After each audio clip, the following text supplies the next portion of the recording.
continuer à raisonner sur des infrastructures de transport avec des contraintes et des périmètres qui n'existeront plus et dont les signes avant-coureurs de remise en cause sont déjà bien présents.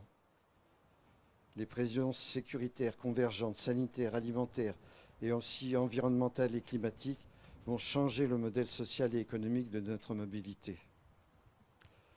Cela se traduit déjà par des réticences à prendre les transports en commun, réticences à aller dans les lieux co, préférence pour des espaces protégés, pour des espaces extérieurs, pour des cercles de confiance, et aussi besoin de résilience par la proximité des autres, des produits, des fabrications, des productions. Beaucoup de bouleversements sont prévisibles, comme la remise en cause du modèle industriel et technologique centralisé, la remise en cause d'évidences devenues discutables, comme le modèle de l'économie d'échelle permettant par l'augmentation d'une production ou d'un trafic d'obtenir soi-disant un meilleur service, sans compter la remise en cause de la valeur travail, conséquence de l'évolution du modèle de l'entreprise. Tout cela est déjà pressenti, mais ne participe pas encore face aux enjeux d'une certaine mollesse qui met de côté le pas nécessaire, alors que le lot de catastrophes et de dérèglements est déjà perceptible. Ainsi, la démobilité ne va pas se construire, mais s'imposer. Et c'est la nature qui nous rappelle à l'ordre. Nous devons d'avoir cette lucidité d'un changement irréversible et proposer des possibles acceptables. Montrer que l'on peut vivre mieux ou aussi bien sans cette agitation permanente et proposer les transitions nécessaires. Nous en avons la capacité si nous nous mobilisons collectivement sur cet objectif. La démobilité a besoin d'un scénario, comme le scénario Négawatt pour l'énergie ou le scénario After pour l'arbitrage des surfaces de terre entre production alimentaire et production énergétique. On peut déjà évoquer quelques éléments qui semblent devoir s'imposer. La démétropolisation. Les métropoles actuelles vivent sous perfusion, alors que dans une économie de proximité et d'équilibre, de coopération, de solidarité et de partage, cette compétition pour agrandir l'influence des métropoles devient un engagement d'un autre âge. On pourrait imaginer à long terme, avec une population de 60 millions d'habitants, d'aller vers la reconstruction de 2000 territoires pays, de 15 000 à 30 000 habitants. Le tissu existe déjà au sein de 36 000 communes. Les pays de la loi Voynet en étaient une préfiguration, dont la gouvernance est sûrement améliorée, mais de telles entités plus autonomes, échangeant différemment avec les autres, avec une recherche de proximité, impliquent de voir la mobilité autrement à long terme. La période de confinement récente nous a laissé des indices. Les réseaux aussi vont se calibrer différemment. Aujourd'hui, les trajets vers le lieu de travail habituel ou d'études de garderie pour les enfants en bas âge structurent principalement la mobilité, car ils représentent 27% des motifs pour se déplacer et 41% des distances parcourues, et surtout doivent être réalisés dans des plages horaires imposées, ce qui calibre à l'excès toutes les infrastructures. Mais aussi près de 70% des déplacements des enfants de 6 à 14 ans sont effectués en voiture, en grande partie parce que l'espace public, déserté par les habitants et confisqué par l'automobile, est venu dans l'esprit des parents, un espace insécure. La réappropriation des lieux de proximité devrait redonner de l'air aux enfants friands d'émancipation. Marche à pied et vélo ont des chances de réapparaître.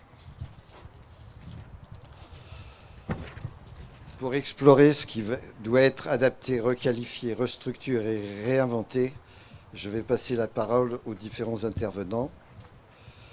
Voilà. Karima, voilà, si tu veux bien intervenir. Voilà. Alors, je vais bien intervenir. Bonjour à toutes et à tous. J'espère que vous passez des bonnes journées d'été. Alors, cet atelier s'appelle Démobilité. Démobilité, c'est à nous de prendre conscience que depuis des années, nous sommes tous tentés, amenés à toujours nous déplacer de plus en plus, de manière presque, je vais dire, instantanée, sans réfléchir réellement à ces déplacements. Et donc, aujourd'hui, j'ai envie de vous montrer à quel point on doit se demander si demain notre monde est fait pour se déplacer de plus en plus avec aujourd'hui des préoccupations environnementales qui sont là, mais aussi notre question de bien-être. Et une de nos questions de bien-être, quand on parle de mobilité, c'est véritablement notre question qui passe beaucoup de temps dans ces transports, notamment dans le monde du travail. Lorsqu'on parle du monde du travail, on voit bien une chose, c'est qu'à chaque fois, la première condition quand vous cherchez un travail, c'est on vous dit « Mais est-ce que vous avez un permis ou est-ce que vous avez une voiture? Est-ce que vous savez vous déplacer ?» Donc toutes ces questions dont on doit réfléchir, c'est comment nous, les écologistes, nous pensons réellement de nouvelles politiques publiques, mais aussi que nous ayons conscience que nos transports ne se résument pas juste à cette espèce de rêve, c'est-à-dire juste la liberté. Lorsqu'on parle de la mobilité, on doit ne jamais oublier que nous perdons beaucoup trop de temps dans les bouchons. Nous perdons beaucoup de temps à tracer notre chemin pour pouvoir savoir est-ce qu'on va gagner du temps?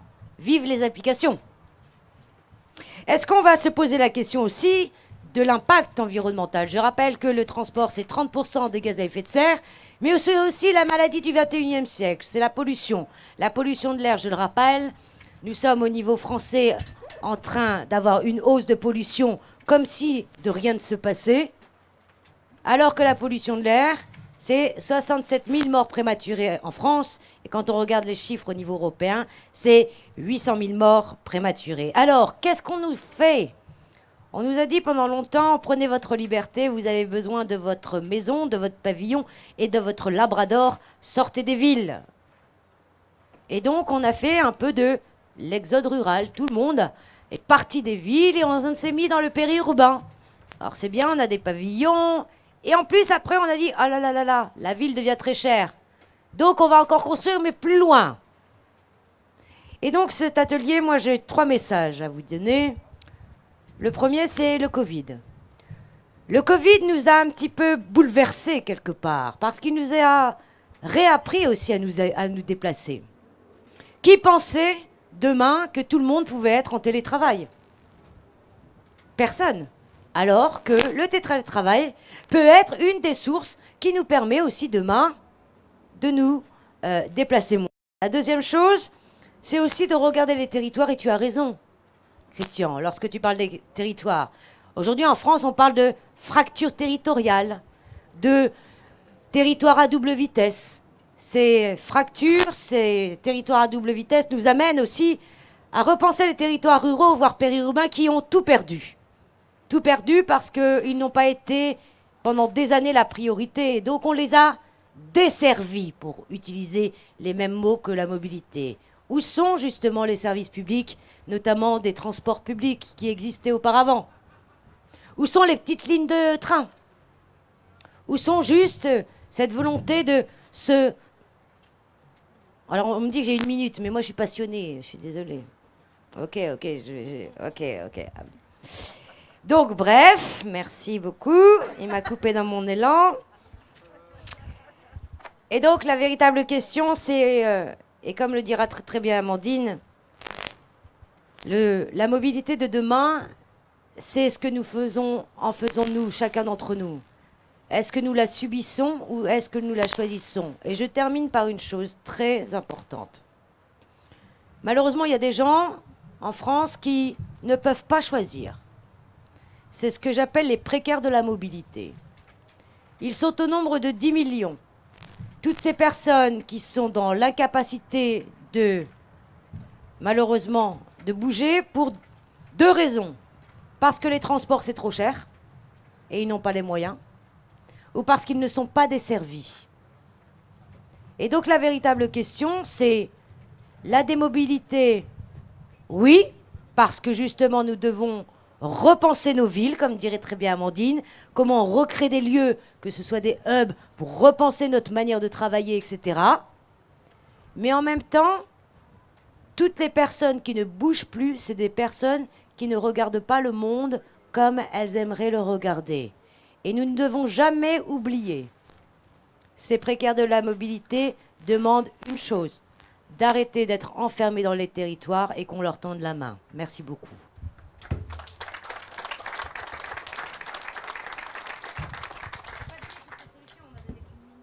Oui, je te redonnerai la parole à la fin un petit peu. Donc maintenant, on a vu que la solution actuelle était très portée sur la problématique de la pollution et qu'on présentait l'électrification comme la solution idéale. Bon, moi je pense, et on est beaucoup à penser que ça, de toute façon c'est un mix et que socialement pour l'instant c'est un vrai problème d'aller dans ce sens-là immédiatement. Donc Simon Métivier va nous présenter comment la manière savante d'envisager le GNV. Alors, voilà. Bonjour à tous. Oui, donc le GNV, c'est quoi déjà? GNV, gaz naturel véhicule. Donc c'est mettre du gaz à la place d'essence ou diesel dans des moteurs thermiques pour faire fonctionner des véhicules. Alors là, vous vous dites, il va nous parler de gaz naturel, pourquoi on l'a invité? Alors en quoi ça peut être intéressant, effectivement? Parce que le gaz, intrinsèquement, c'est une molécule très simple à brûler et génère très peu de pollution. Donc ça, c'est déjà intéressant pour répondre sur cet enjeu-là. Ensuite, il est compétitif par rapport aux véhicules actuels, ceux qui utilisent de l'essence ou du diesel. Il a également une bonne autonomie relativement similaire aux autres véhicules.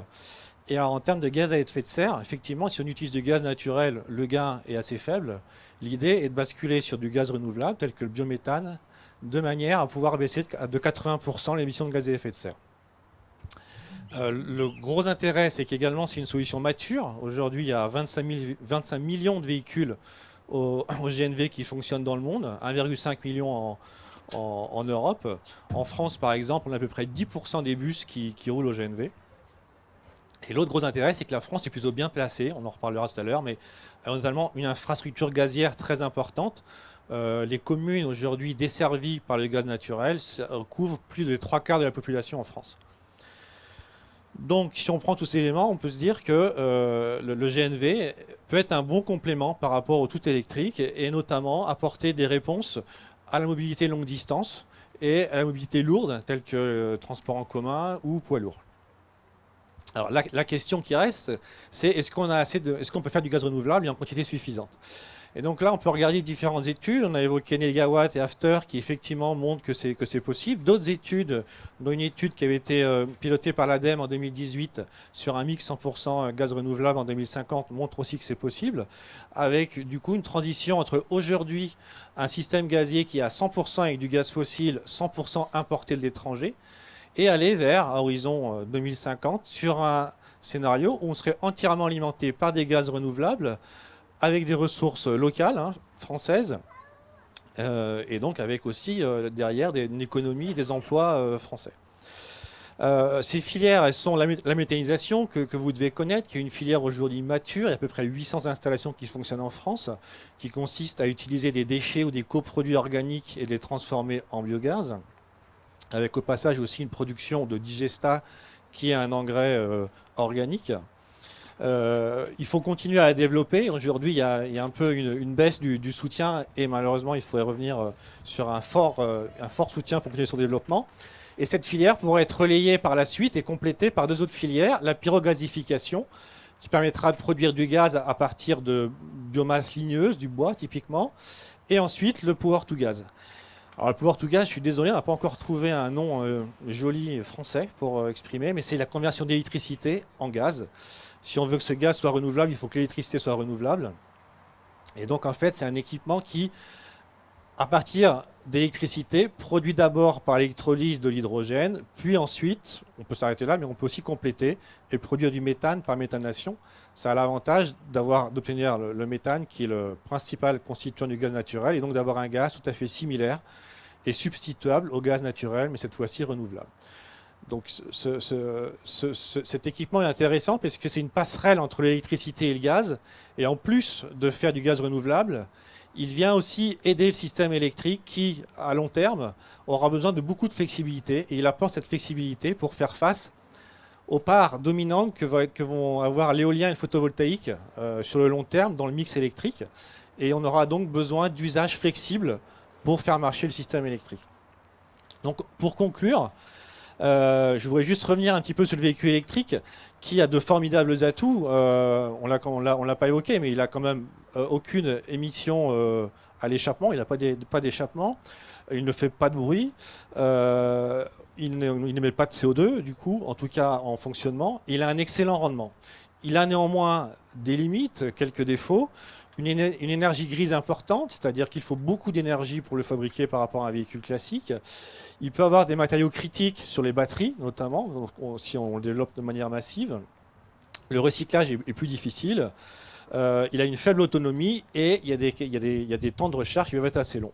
Donc on voit que cette solution elle a des avantages, certes, mais elle a aussi des inconvénients. Et toutes les solutions ont les avantages et les inconvénients. Et donc pour y répondre, il faut diversifier les solutions. Et pour ça, le GNV, dans sa version bio, bio-GNV, on parle de bio-GNV, nous apparaît une solution complémentaire et surtout mature, avec le fait aussi que la France est bien placée pour cette solution, qui, je le rappelle, avec d'une part une infrastructure gazière importante, donc qui permettra de déployer assez facilement un maillage de stations sur tout le territoire, et un potentiel de gaz renouvelable aussi très, très important. Voilà, je termine là-dessus. D'accord. Oui. On aurait pu évoquer pour la voiture électrique le fait que c'est un peu antinomique sur le fait qu'on cherche toujours moins de poids et qu'on est quand même beaucoup plus lourd qu'un véhicule traditionnel, quoi. Voilà. Donc je vais passer la parole à Amandine qui va développer son sujet. Alors, bonjour à tous et à toutes. Ne les oubliez pas, c'est important. Moi, je vais vous parler de démobilité, mais en fait, pas de mobilité. La démobilité, pour moi, ce n'est pas une question de mobilité, c'est plutôt une question d'aménagement. Aujourd'hui, ce terme même fait, on en discutait un petit peu avec Karima avant, fait un peu débat en disant est-ce que démobilité, ça n'enlève pas une forme de liberté Est-ce que c'est souvent confondu avec empêcher de se déplacer ou confondu avec l'immobilisme? Pendant le Covid, on était dans l'immobilisme. La démobilité, c'est autre chose. C'est comment on fait pour se déplacer moins. Parce qu'aujourd'hui, il faut savoir que 68% des Français et des Françaises qui font leur trajet quotidien en voiture, en autosolisme souvent, déjà, ils n'ont pas de choix et c'est des trajets qui sont subis. Et ça provoque un stress. Et quand ça dit subi, c'est vraiment, outre ça, c'est en plus une question économique. C'est une question de précarité, comme disait Karima, les précaires de la mobilité. Dans certains territoires, le poids économique dans le foyer de la voiture individuelle, puisqu'il n'y a pas d'autre solution, c'est quand même énorme. Il y a des gens qui calculent aujourd'hui combien de fois ils vont pouvoir aller au supermarché pour faire le moins possible de déplacements parce que l'essence coûte cher, l'énergie, et c'est quand même une question de précarité. Et en plus, là, on parlait de l'énergie sur les véhicules.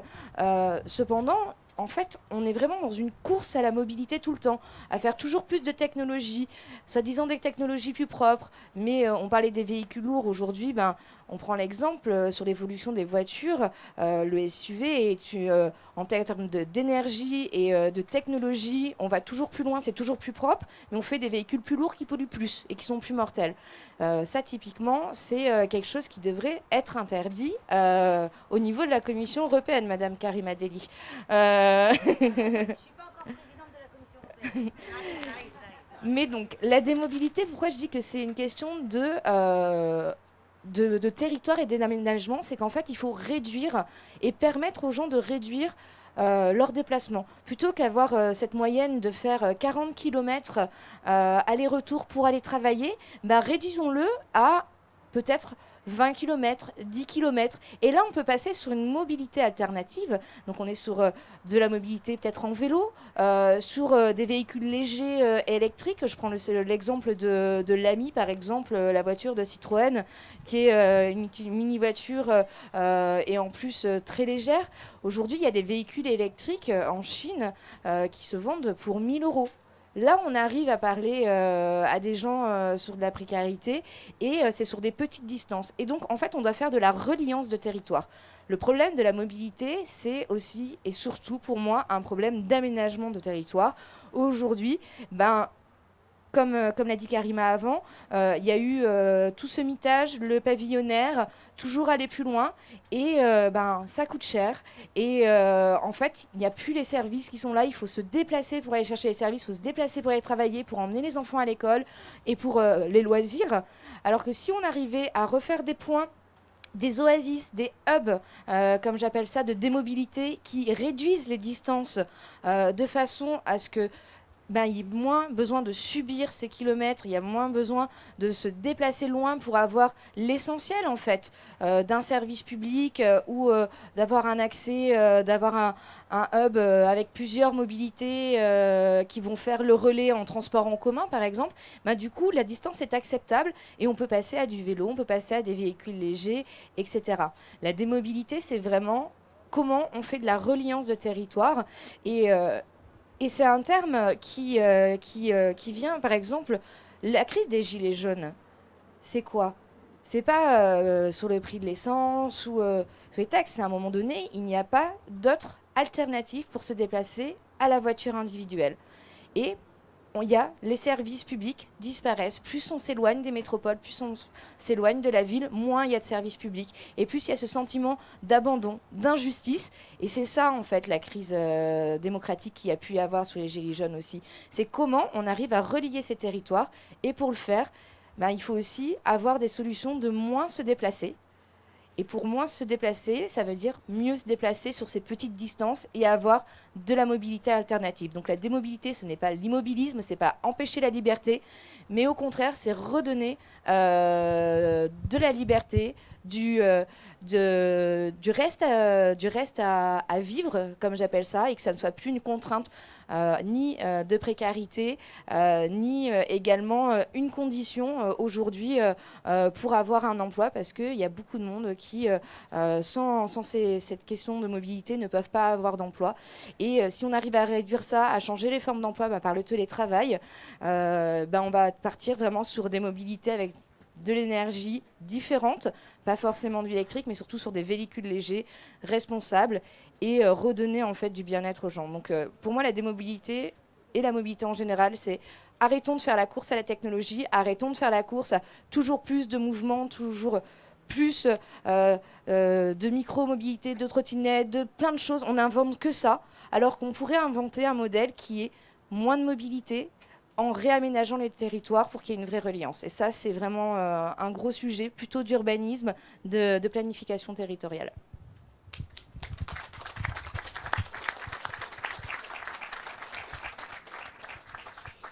Oui, tout à fait d'accord. Mais le télétravail, juste parce que tu l'as évoqué, pour moi, c'est des bureaux de proximité, c'est-à-dire que on ne travaille pas dans sa cuisine parce que c'est pas agréable. C'est des bureaux de proximité où une entreprise, ça remet en cause la structure de l'entreprise, c'est-à-dire que l'entreprise loue des bureaux à côté de chez vous. Et vous allez travailler à côté de chez vous. Vous allez faire vos courses à côté de chez vous. C'est refaire des oasis, refaire des points de reliance et réduire les distances et du coup réduire le temps et se permettre justement, parce qu'effectivement le télétravail, c'est pas travailler dans sa cuisine. Et dans ces bureaux de proximité, en fait, votre voisin de bureau, il ne travaille pas dans la même entreprise, mais il prend le café avec vous. Voilà. Bon, donc on voit bien qu'il y a une grande variété nécessaire. Il faut revisiter nos moyens de transport, quoi. Et pour ça, donc, je trouve que l'oublié, c'est toujours le gaz. Donc, Simon va nous parler un peu de l'hydrogène, un peu mieux. Désolé, je vais vous remettre une couche peut-être un peu technique, encore une fois. Non, mais c'est bien. L'hydrogène, donc on en parle beaucoup en ce moment, hein, je trouve, pour l'énergie, pour le véhicule. Et pour démarrer, je voudrais quand même parler de l'hydrogène aujourd'hui. Concrètement, qu'est-ce que c'est en France? On en consomme 1 million de tonnes par an et on le consomme en fait dans l'industrie. Plus de 60% de l'hydrogène en France est utilisé dans les raffineries de pétrole, hein, pour désulfurer les produits lourds. Et 25% est utilisé pour faire des engrais de synthèse pour l'agriculture. Donc, comme on le produit, il est en fait en majorité coproduit dans d'autres procédés chimiques, notamment les raffineries sont quasiment autonomes. Et le reste, on le fait par vaporéformage du gaz naturel. Donc on reparle encore du gaz naturel pour l'hydrogène. Donc finalement, l'hydrogène que l'on produit, on vient casser des molécules de méthane qui est contenu dans le gaz naturel pour faire de l'hydrogène et du CO2. Donc aujourd'hui, quand on consomme de l'hydrogène en France, c'est de l'hydrogène fossile qui émet du CO2. Ça, c'est déjà important à avoir ça en tête aujourd'hui. Alors pourquoi ça peut être intéressant quand même pour la transition énergétique? C'est que c'est un vecteur énergétique, au même titre que le gaz, que l'électricité. Et on peut le produire aussi de manière renouvelable. Je l'ai évoqué juste avant, hein, quand on a parlé de power to gas, on fait de l'électrolyse de l'eau à partir de l'électricité et on fait de l'hydrogène. Si l'électricité est renouvelable, l'hydrogène va être renouvelable. Certains acteurs pensent aussi faire toujours du vaporéformage de gaz naturel avec de la capture et du stockage de CO2 pour aller ensuite l'enfouir en sous-sol. Ce qui n'est pas vraiment un hydrogène renouvelable. Voilà, alors dans l'avenir, comment on pourrait utiliser cet hydrogène si on peut le faire de manière renouvelable? Ça peut être intéressant sur certains secteurs. Alors sur l'industrie, pour les raffineries, normalement si tout se passe bien, dans quelques années on n'aura plus trop de raffineries de pétrole, donc on n'aura plus trop besoin pour les raffineries. Pour les engrais, c'est un peu pareil, normalement si on se débrouille bien, si on mène bien aussi la transition côté agricole, on devrait baisser fortement, on pourrait au moins diviser par deux nos recours aux engrais de synthèse, notamment grâce à la méthanisation qui fait du digestat et un engrais organique, dont je vous ai parlé tout à l'heure. Et par contre, dans d'autres secteurs de l'industrie, ça pourrait être intéressant pour décarboner, notamment dans le secteur de l'acier, pour produire de l'acier primaire, plutôt que d'utiliser du coke de charbon, on pourrait utiliser de l'hydrogène pour réduire ce minerai, et aussi pour faire des matières premières pour se substituer à la chimie du pétrole. Voilà. Et maintenant, sur la mobilité. Alors, un véhicule hydrogène, c'est quoi? C'est un véhicule électrique auquel on vient rajouter la production d'électricité à bord par une pile à combustible. Donc on met un réservoir d'hydrogène, une pile à combustible qui va faire la réaction inverse de l'électrolyse, va combiner de l'hydrogène et de l'oxygène qu'on va prendre dans l'air pour faire de l'électricité et de l'eau. Donc le véhicule à hydrogène, ce qui est très intéressant, c'est qu'à l'échappement, il ne rejette pas de CO2, pas de polluants, mais de la vapeur d'eau. Il ne fait pas de bruit également, donc il a pas mal d'avantages. Et du coup, en ajoutant ce réservoir d'hydrogène, il a une autonomie qui est plus longue qu'un véhicule électrique. Donc il permet de répondre à certaines limites des véhicules électriques qui sont l'autonomie et le temps de remplissage aussi, puisque le remplissage se fait le plus rapidement. Néanmoins, il y a plusieurs limites qui, à mon sens, sont importantes et qu'il faut bien avoir à l'esprit. La première, c'est la maturité. On est encore sur de la démonstration, des pré-séries sur les véhicules. Les coûts sont encore très élevés. Les durées de vie sont encore faibles. Hein. On n'a pas beaucoup de retour d'expérience sur les véhicules. Et il y a aussi, un peu comme sur les batteries, donc les piles à combustible contiennent du platine, qui pourrait être aussi un point critique si on développe massivement cette technologie. L'autre point qui est important à souligner, et je pense qu'on oublie un peu trop, c'est l'infrastructure, qui est nécessaire. Quand vous voyez tous les développements des énergies au cours des siècles, l'infrastructure a toujours été nécessaire pour mettre en œuvre ces énergies. Et autant on peut le produire et développer les usages, si on oublie l'infrastructure, ça peut être problématique. Et selon l'infrastructure qu'on mettra en œuvre, les impacts vont être différents au sein du système énergétique. Si on veut développer massivement l'hydrogène pour la mobilité, donc tous les véhicules particuliers roulent à l'hydrogène, il va falloir avoir des stations-service sur tout le territoire. On peut le faire ou bien d'une manière décentralisée. Chaque station-service va avoir son électrolyseur et va être un consommateur d'électricité local. Mais là, du coup, on va juste rajouter des consommateurs d'électricité sur tout le territoire qui seront très peu flexibles, hein, parce que vous aurez tous envie de faire votre plein, que vos véhicules soient remplis tous les jours de l'hydrogène. Hein, donc ça va être très peu flexible. Ou à l'inverse, on pourrait recréer tout un réseau, comme on a sur le méthane. Mais là, du coup, il va falloir réinvestir énormément d'argent. Ça va prendre du temps. On va avoir des oppositions, etc. Et puis, quelle articulation avec l'autre infrastructure gazière qui est en méthane? Alors, il y a peut-être des synergies qui sont à creuser. Voilà. Donc, conclusion, pour moi, face à l'engouement et au plan très ambitieux qui sortent en ce moment, avec des sommes assez importantes d'argent, je pense qu'il est quand même... et qui peuvent faire croire aussi, souvent il est présenté en disant... On a l'hydrogène, donc ne change rien à nos modes de déplacement et ne remettons pas du tout en cause nos déplacements. Et l'hydrogène va satisfaire tous nos besoins. Et je pense qu'il est quand même très important de mieux évaluer la juste place de l'hydrogène. Il a tout à fait sa place, mais quelle est vraiment sa place? Quelle est sa place optimale dans le système énergétique?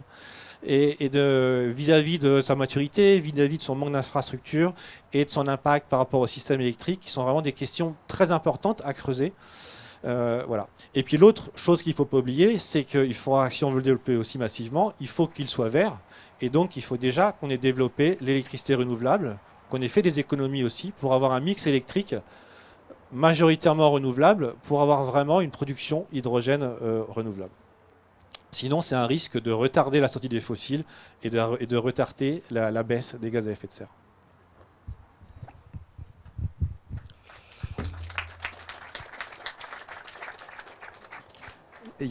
Oui, il y a de l'hydrogène verte, et puis il y a de la violette aussi, et puis bleu et violet. Oui, il y a ce que j'ai évoqué tout à l'heure, c'est-à-dire la production d'hydrogène à partir d'énergie fossile, où on va capturer le CO2 et l'enfuir en sous-sol, c'est ce qu'on appelle le blue hydrogène.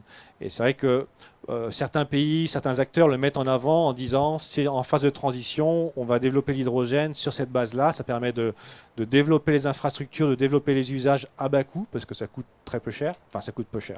Ça coûte moins cher aujourd'hui, en tout cas, que de produire par électrolyse.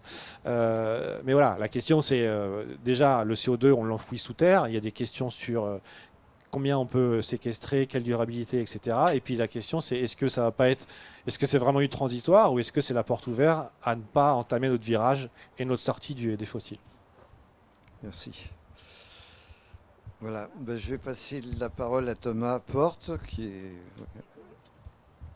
Donc je suis ravi de participer à ce débat parce que moi aussi, quand on évoque le terme de démobilité, vous en tant que syndicaliste et ancien cheminot, ça fait écho à certaines choses, des fois qui sont réfractaires chez nous. Mais je partage ce que tu as dit, c'est qu'aujourd'hui, la démobilité, c'est un impératif d'équité sociale et de justice environnementale. C'est qu'aujourd'hui, on ne peut pas décorréler la question de démobilité de la casse des services publics, de l'aménagement du territoire et aussi de la désindustrialisation de bassins entiers où on n'a plus d'emploi et où les gens sont contraints à cette mobilité. Je crois qu'il faut vraiment évoquer cette notion de mobilité forcée qui est aujourd'hui trop peu évoquée. On a aujourd'hui des territoires qui n'ont plus de services publics. J'ai regardé par exemple les maternités. En 25 ans, le nombre a été divisé par 3 sur l'ensemble du territoire national. Donc ça, c'est une mobilité forcée par exemple. J'ai bossé pendant 1 an au cabinet du maire de Champigny-sur-Marne, dans l'Est parisien. On a très peu d'emplois. On a des milliers d'habitants de la ville qui tous les jours traversent le département du Val-de-Marne très tôt et rentrent très tard le soir pour aller travailler, alors qu'on pourrait relocaliser et des emplois à proximité du domicile pour réduire ces mobilités-là. En Ile-de-France, chaque année, un conducteur passe 90 heures dans les embouteillages. Donc vous imaginez le temps perdu, la pollution, la souffrance, tout ce qu'il pourrait faire ailleurs et comment on pourrait optimiser ce temps-là. Donc ça, c'est hyper important. Et aussi, j'évoquais la désindustrialisation parce qu'on a une politique industrielle française qui a abandonné les territoires. On ferme des usines, on ferme des entreprises à foison. Moi, j'ai un exemple. J'ai parcouru la France dans le cadre d'un livre sur l'extrême droite. Et par exemple, au fin fond de la Sarthe, on a liquidé une papeterie qui s'appelle Argo Wiggin. On a laissé 1000 personnes sur le carreau. Il n'y a plus de service public. Il n'y a pas d'entreprise. Il n'y a pas de gare. Donc, il n'y a pas de transport. Donc, ces gens-là, qu'est-ce qu'ils voulaient qu'ils fassent? Ils sont obligés de prendre leur bagnole pour se déplacer. Ou alors ils sont perdus parce qu'ils n'ont pas les moyens d'avoir une voiture et ils basculent dans le chômage, dans la précarité. Donc tout ça, c'est des éléments qu'il faut mettre en avant. Et moi, je vais vous parler d'une chose parce qu'on parle d'aménagement du territoire et il y a un sujet sur lequel j'ai beaucoup travaillé, et notamment avec Karima, c'est la question de la mobilité des marchandises et du fret, qui est aujourd'hui un sujet essentiel, puisqu'on a eu, et c'est quand même une victoire à mettre au crédit de celles et ceux qui se mobilisent, Jean Castex, qui a remis ça au cœur des discussions, même si aujourd'hui c'est que des mots. Et on attend des annonces, et notamment le nerf de la guerre, qui est le financement. Mais tout le monde connaît la bataille du Perpignan-Rungis, qui a été emblématique. Il y a 3 lignes qui sont menacées aujourd'hui. Perpignan-Rungis, vous avez la ligne Volvic-Mont-d'Or, qui on a gagné le financement sur 1 an, mais c'est temporaire. Et une ligne dans le Rhône, qui est plus alimentée en train depuis 2019, parce qu'elle est plus financée. Ça fait 46 000 camions chaque année sur les routes. Donc aujourd'hui, on a un véritable enjeu sur ces questions-là, parce que c'est à la fois une question de justice environnementale, de réduire les camions sur les routes, de réindustrialiser les territoires, donc de limiter les déplacements, puisque vous aurez des emplois à proximité. Sauf que la bataille du fret, c'est une bataille politique, parce qu'aujourd'hui, on a un ministère des Transports qui est sous le poids des lobbies, et je pense qu'au niveau européen, c'est un peu aujourd'hui la même chose. Karima a pris une très belle initiative, elle a réuni tous les acteurs du fret européen pour engager une bataille là. Il faut continuer ça, parce qu'aujourd'hui, on a Jean-Baptiste Djebari, qui est un ministre anti-train, on a un président qui est anti-ferroviaire. Parce que quand on entend les discours aujourd'hui de relancer les trains de nuit, de rouvrir les petites lignes, mais qui a détruit les services publics ferroviaires en France? Qui a mis des bus à la place des petites lignes? C'est le président aujourd'hui qu'on a en fonction. Donc tout ça, il ne faut pas l'oublier. Et pour moi, ce qui est très important, quand on parle de transport et de mobilité, c'est dans le cadre d'un service public. Parce que c'est garant de sécurité, c'est garant de formation des salariés. Et je veux dire aussi une chose, quand je parle de fret, il ne faut pas opposer les salariés aujourd'hui du transport et les salariés de la route. Ces gens-là, il va falloir les accompagner, les former aux nouveaux métiers de demain pour qu'ils forment. Il va y avoir des besoins de fret, il y a une multitude de marchandises qui transportent. Les circuits courts vont être à l'ordre du jour. Comment on accompagne les transporteurs routiers sur ces nouveaux métiers pour qu'ils puissent intégrer une filière qui est propre environnementale, avec des conditions de travail qui soient acceptables? Parce qu'aujourd'hui, il y a aussi ça derrière.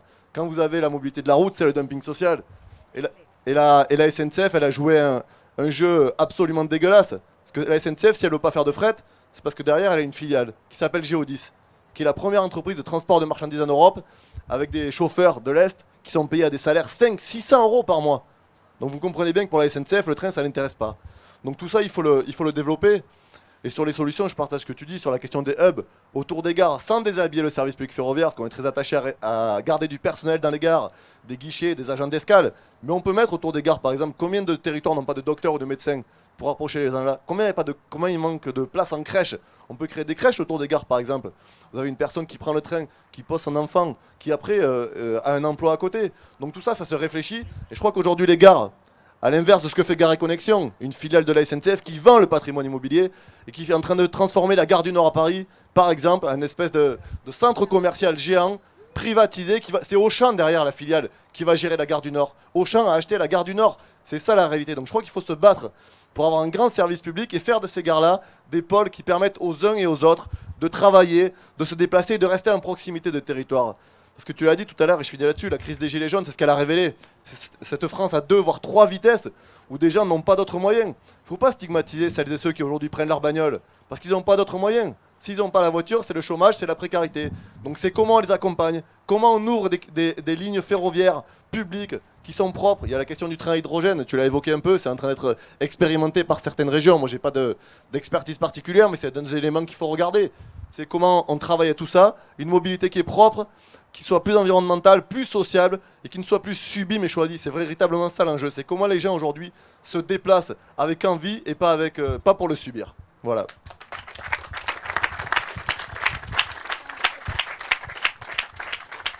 Je me permets de faire un tac au tac très rapide.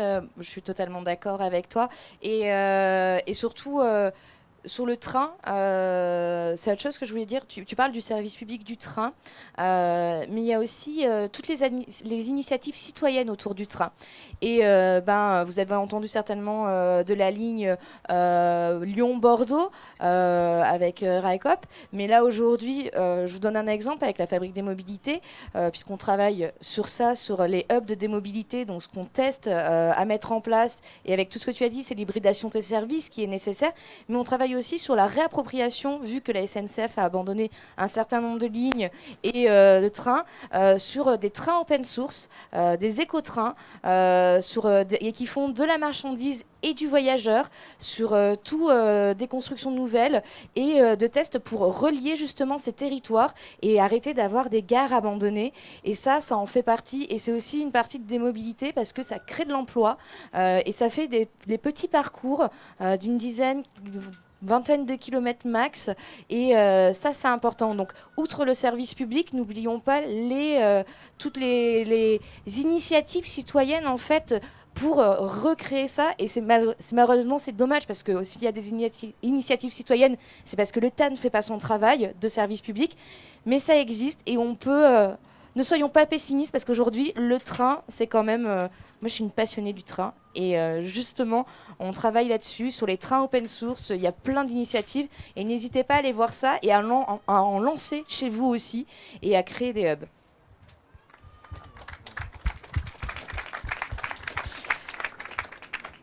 J'ai le droit de reprendre la parole, c'est cool. Juste pour vous dire, tout le monde aime le train. C'est la raison pour laquelle il va falloir qu'on se mobilise tous. Et mettez dans vos agendas, 2021, c'est l'année européenne du train. Il va falloir valoriser cette année. Pour ça, je vais revenir sur tout ce que vous avez dit. La première chose, c'est qu'au niveau européen, il est vrai que la tendance... Alors, on nous a fait un Green Deal. Alors, tout le monde dit, waouh, pacte vert, blablabla. C'est un catalogue de bonnes mesures. Et ils nous disent, ben, nous, dans les transports, par exemple, on va mettre le focus sur la voiture électrique. Ce qui est une aberration. Je le dis tout de suite à tout le monde, même à ceux qui nous écoutent de par leur ordinateur ou leur écran, tout le monde ne roulera pas en électrique. Si demain j'équipe toute la France en électrique, je peux vous assurer c'est impossible.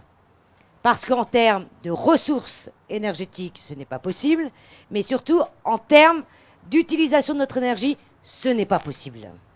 Donc la véritable question, c'est comment on arrive justement à trouver un nouveau mix énergétique. Dans l'énergie, il ne faut jamais faire juste un focus sur une énergie. Il faut toujours une panoplie. C'est la raison pour laquelle nous portons au niveau européen, oui, un mix énergétique. Et quand on parle de la voiture électrique, il faut faire très attention. La voiture électrique n'est pas une voiture propre. Parce que moi, j'en ai marre qu'on me dise la voiture électrique, c'est une voiture propre. Je le dis, je le répète, la voiture électrique n'est pas propre. Le seul véhicule propre, c'est le vélo et vos pieds. Il n'y a pas d'autres véhicules propres. Lorsqu'on parle de véhicules propres, il faut savoir d'où vient l'énergie. Notre énergie, nous, elle vient en majorité du nucléaire. Ça, c'est la première chose. Donc déjà, d'entrée de jeu, nos véhicules électriques ne seront pas propres parce que parallèlement, nous devons mener la bataille sur les énergies renouvelables. Là, c'est une bagarre du 21e siècle. Ce qu'a très bien compris l'Allemagne. Je sais ce que vous allez me dire. Oui, mais l'Allemagne reprend le charbon. Sauf que quand vous regardez son mix énergétique, ils sont déjà à 60% d'énergie renouvelable. 60%. Nous, vous savez, on est à combien? Qui c'est? Bah, les experts de l'énergie, là. On est un peu moins... Non, on est un peu moins... On est entre 15 et 16%. Vous voyez?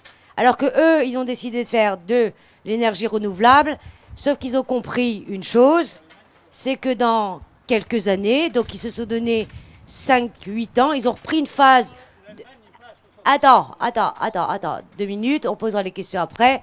Ils ont repris une petite phase, notamment du charbon, mais dans moins de 10 ans, ils seront autonomes énergétiquement. Pourquoi? Parce qu'ils ont ouvert la question de ce que tu dis, Thomas. La question aussi des services publics, et ils vont plus loin que nous. Ils font confiance aux habitants, et ils ont créé notamment les coopératives d'énergie. Vous, chacun d'entre nous peut dire, bah demain, moi... je peux, parce que j'ai mis des panneaux solaires, revendre à mon voisin ou partager juste gratuitement avec mon voisin.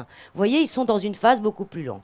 Donc, sur le mix énergétique, la voiture électrique, je le dis, prenez note, une voiture électrique n'est rentable dans son cycle de vie, comme le parcours qu'elle fait, qu'à partir de 50 000 km par an. Il faut rouler, 50 000 km. Et au fait, c'est pour ça que dans notre esprit, dans les centres-villes, beaucoup, moi je me dis, mais pourquoi ils veulent une voiture électrique alors qu'elle ne sera pas rentable dans son cycle de vie, même en termes énergétiques? Ceux qui avaient véritablement besoin de cette voiture électrique, c'est notamment ceux qui sont les ruraux et le périurbain, donc les gilets jaunes. Sauf que le prix d'une voiture électrique, vous savez c'est combien? Eh bien c'est très cher. Et donc c'est pas possible. Et donc la véritable question, c'est quand on parle, et vous avez raison de parler des infrastructures, on ne peut pas mettre des infrastructures n'importe comment parce que ça coûte des milliards. Mais surtout, on doit regarder les usages. Les usages de chacun. Et moi, je ne crois pas qu'en centre-ville, parce que je rappelle, et je suis désolée de vous le dire, même les automobilistes qui me regardent et qui vont m'envoyer des mails, l'utilisation de la voiture, quand vous êtes en milieu urbain, dans les villes, 95% de l'utilisation, c'est que votre voiture ne bouge pas. Elle dort. Une voiture en moyenne dans votre budget par an, c'est 5 000 €. Il y a combien de voitures en France? Il y a 40 millions de voitures. Vous faites 40 millions multipliés par 5 000 €, il y a 200 milliards qui dorment sur nos parkings. C'est ça notre vision de la prospective. Bravo Monsieur Bayrou qui était avant ancien ministre. Vous voyez? C'est pas ça qu'il faut faire. La voiture de demain, et ça c'est le nouveau marché et c'est l'avenir, Nous avons 40 millions de véhicules. Tout le monde ne pourra pas être équipé en électrique. C'est comment on va les reconvertir. On n'a pas besoin de construire encore des voitures. Il faut prendre les voitures actuelles et commencer à lancer le chantier du marché de la réhabilitation. Quand vous achetez un vélo, vous crevez. Vous n'allez pas racheter un autre vélo parce que vous avez crevé. Vous êtes d'accord? Vous changez la chambre à air, par exemple. Et bien là, ça doit être pareil. L'obsolescence programmée dans ces industries, c'est très important. Donc voilà ce grand chantier. Je termine très rapidement. Donc sur le mix énergétique, on est d'accord. L'hydrogène, c'est ridicule le plan français. On est à la traîne. On a lancé au niveau européen un grand plan hydrogène. J'attends les plans, les projets français. Quelle lourdeur! Quelle lourdeur! Madame Merkel, elle appuie sur un bouton, elle dit au constructeur automobile, elle met quand même plus de 14 milliards, elle dit rien que cette année pour les constructeurs, et elle dit maintenant je m'en fous, on sort du diesel, de l'essence et vous investissez sur l'hydrogène. Parallèlement, il faut former. Parce que moi je peux vous dire, je viens du Nord-Pas-de-Calais, les ch'tis j'ai vu qu'ils étaient là, mais quand vous dites à un salarié, notamment de Renault, qui a été formé sur l'essence, le diesel pendant des années, et vous lui dites, bon, bah alors on va travailler notamment sur de nouvelles mix énergétiques, notamment le moteur, ils ne comprennent pas, ils ont peur, parce qu'il n'y a aucun dispositif de formation sur les énergies de demain. Je termine très vite, ils me disent que j'ai juste 1 minute. Amandine, je rêverais d'être présidente de la commission transport. Ah oui, ça va, vous suivez, c'est peut-être pour voir si vous suivez. J'adore être la présidente de la commission européenne, mais il est clair qu'une des grandes batailles, c'est d'arrêter les SUV et mettre un bonus-malus sur le poids. Plus c'est lourd, plus justement il y a un impact. Donc maintenant, il va falloir payer. Sur le fret, il est vrai que la bataille est longue, mais en tout cas, nous sommes en train de lancer ce chantier au niveau européen et c'est très difficile. La véritable question aussi, c'est comment on relance notamment les petites gares. Je rappelle qu'en France, 90% des Français habitent à moins de 10 km d'une gare. Moins de 10 km. On a fermé trop, justement, de petites gares. On va essayer de les réouvrir. Et je termine. On ne peut pas parler du train si on ne parle pas du vélo. Demain, il faut mettre de la place des vélos dans les trains. Ça, c'est de l'intermodalité. Et je termine par l'accessibilité. La mobilité de demain, si elle ne veut pas qu'elle soit subie, il faut penser à toutes les personnes. Et moi, j'ai une grande pensée, ça c'est un de mes grands combats au niveau européen, de toutes les personnes en situation de handicap, parce que justement, elles aussi, elles ont droit à avoir accès à des transports dignes, à des transports confortables, mais surtout un transport pour pouvoir rêver, parce que c'est ça aussi la mobilité. Merci.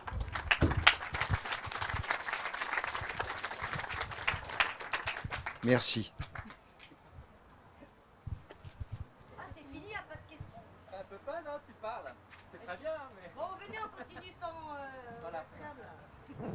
Merci tout le monde d'être aussi attentifs. On continue au bar? Et on continue au bar, autour d'une grenadine.